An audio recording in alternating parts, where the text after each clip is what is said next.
देखिए, house rent allowance एक employer अपने एम्प्लॉय को इसलिए प्रोवाइड करता है, यदि एम्प्लॉय किसी रेंटेड हाउस में रहता है, किसी किराए के मकान में रहता है, तो उस किराए को कंपेंसेट करने के पर्पज से ये अलाउंस एक एम्प्लॉयर अपने एम्प्लॉय को प्रोवाइड करता है। जब ये अलाउंस उस एम्प्लॉय को मिलता है तो उस समय कितना अमाउंट एम्प्लॉय के लिए टैक्सेबल रहेगा, कितना एग्जम्प्ट रहेगा, उसको लेकर के हमें यहाँ पर कुछ कैलकुलेशन करना होता है। तो सबसे पहले हमको एक्चुअल एचआरए लेना है, वास्तव में एम्प्लॉय को अपने एम्प्लॉयर से कितना एचआरए रिसीव हो रहा है। उसके बाद हमें 40% और 50% ऑफ सैलरी कैलकुलेशन करना है।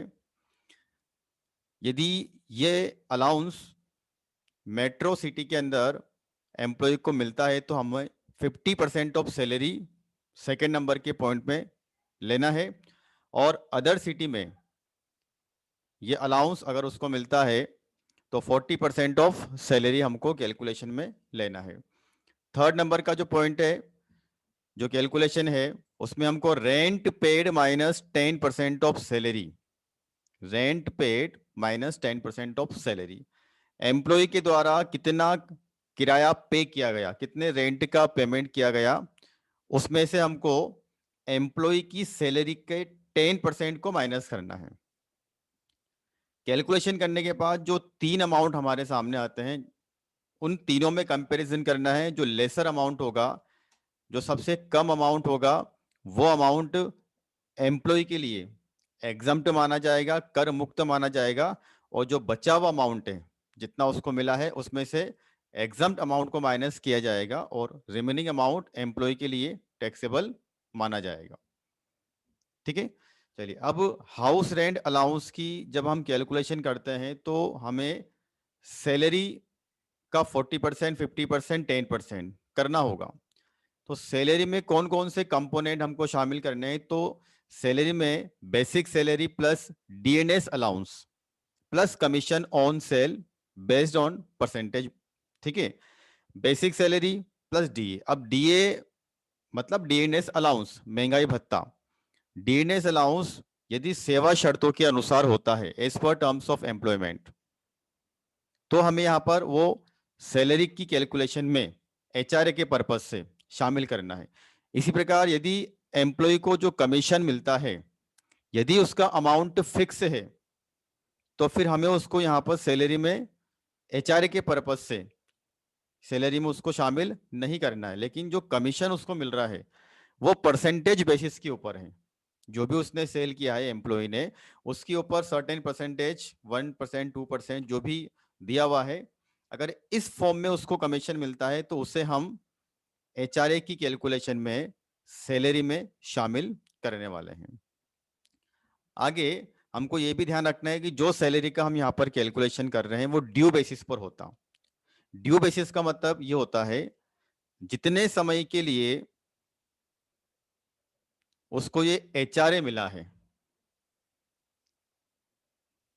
ठीक है, उतने ही टाइम पीरियड के लिए हमको यहां पर सैलरी का कैलकुलेशन करना है। अब कैलकुलेशन को समझने के लिए हमें यहां पर एक क्वेश्चन लेना है। तो देखिए, mister Jain employed in Delhi, mister Jain हैं जो दिल्ली में यहां पर जॉब करते हैं, has taken up an accommodation on rent for which he pay a monthly rent of ₹15,000 during the financial year 1920। Mister Jain Delhi में रहते हैं और उन्होंने वहां पर 15,000 रुपए मंथली रेंट पर, मासिक किराए पर एक अकोमोडेशन लिया, एक मकान लिया। ठीक है, फाइनेंशियल ईयर 1920 में उन्होंने किराए का मकान लिया दिल्ली के अंदर, क्योंकि वो वहां पर जॉब करते हैं।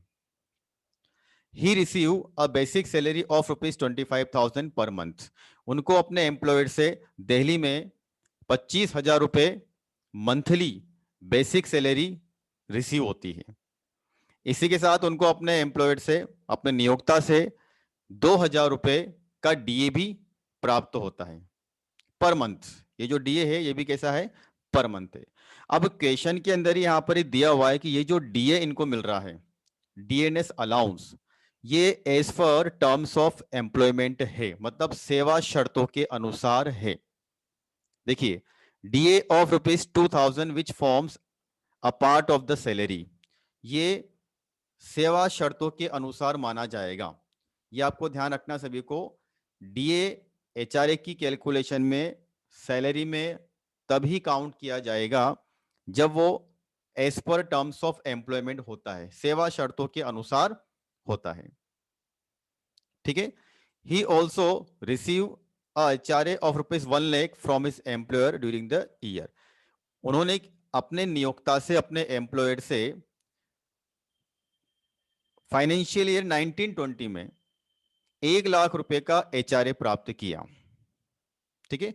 अब इस इंफॉर्मेशन को बेस बना करके हमें यहां पर ये कैलकुलेशन करना है कि जो 1 लाख रुपए, 1 लाख रुपीज का जो इनको एचआरए मिला है, इसमें से कितना एचआरए इनके लिए टैक्सेबल है और कितना एचआरए इनके लिए एग्जम्प्ट है। ठीक है। जैसा इसमें यहां पर हमने भी इसका प्रोविजन समझा है कि एक्चुअल एचआरए 40% और 50% of salary, rent paid minus 10% of salary, इन तीनों अमाउंट में हमें कैलकुलेशन करना है। तो सबसे पहले हम यहाँ पर जो अमाउंट लेने वाले हैं वो अमाउंट है एक्चुअल एचआरए। मिस्टर जैन को, एम्प्लॉय को कितना एचआरए मिला? 1 लाख रुपए, ये हमारा पहला अमाउंट है। ठीक है। चलिए, अब दूसरा जो कैलकुलेशन है वो हमको ध्यान से करना है। 40% और 50% ऑफ सैलरी हमको लेना है। यदि एम्प्लॉय मेट्रो सिटी के अंदर ये एचआरए रिसीव करता है तो हमको सैलरी का 50% करना है। कितना करना है हमको? सैलरी का 50%। ठीक है। चलिए, तो ये दिल्ली में काम करते हैं तो दिल्ली में यहाँ पर हमको लेना है 50% ऑफ सैलरी, तो क्योंकि मेट्रो सिटी में आता है दिल्ली। अब हमको यहाँ पर सैलरी का मीनिंग समझना है। ठीक है।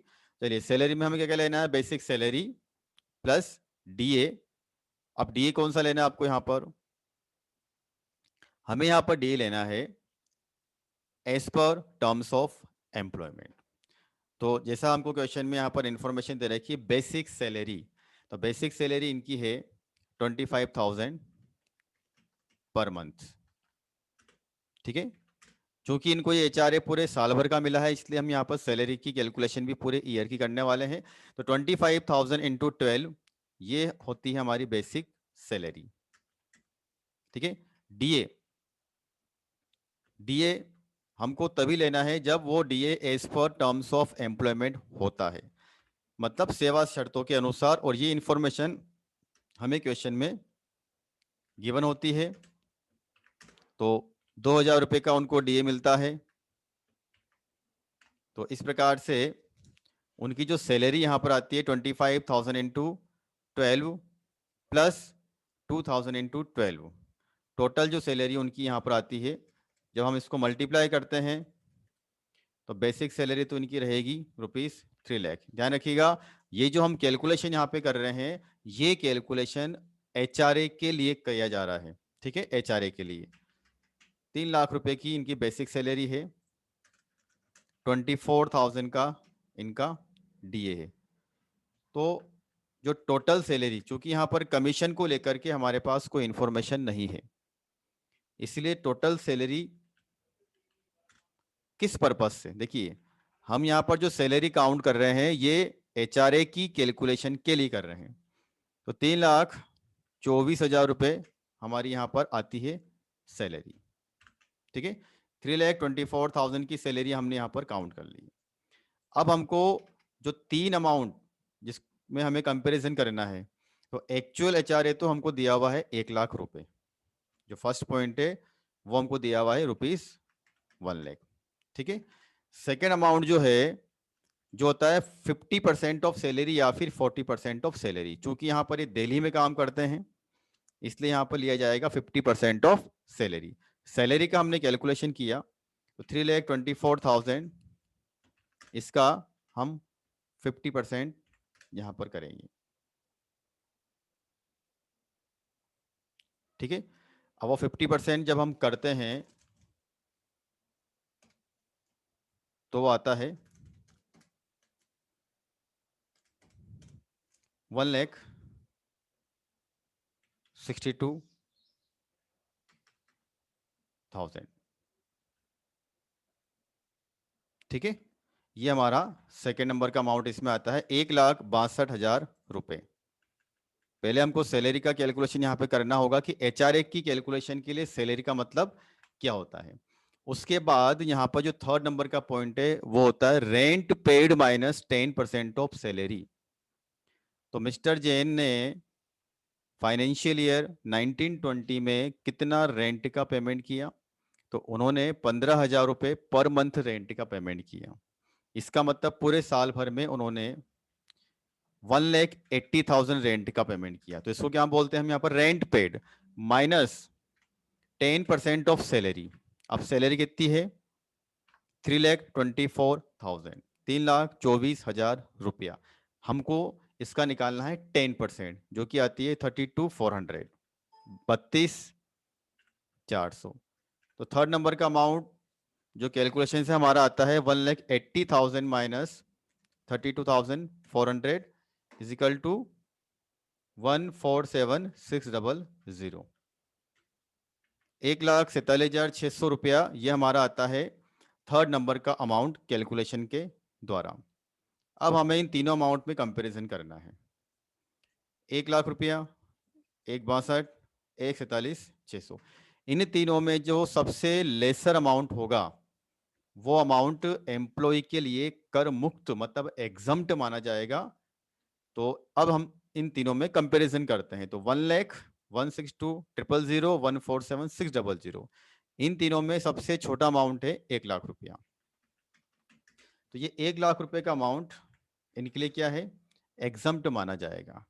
अब एग्जम्प्ट अमाउंट की कैलकुलेशन करने के बाद अब हमें यहाँ पर ये देखना होता है यहाँ पर कि जो एचआरए इनको मिला है वो टैक्सेबल कितना है। तो उसका एक बहुत छोटा सा कैलकुलेशन होता है। जितना एचआरए इनको मिला है,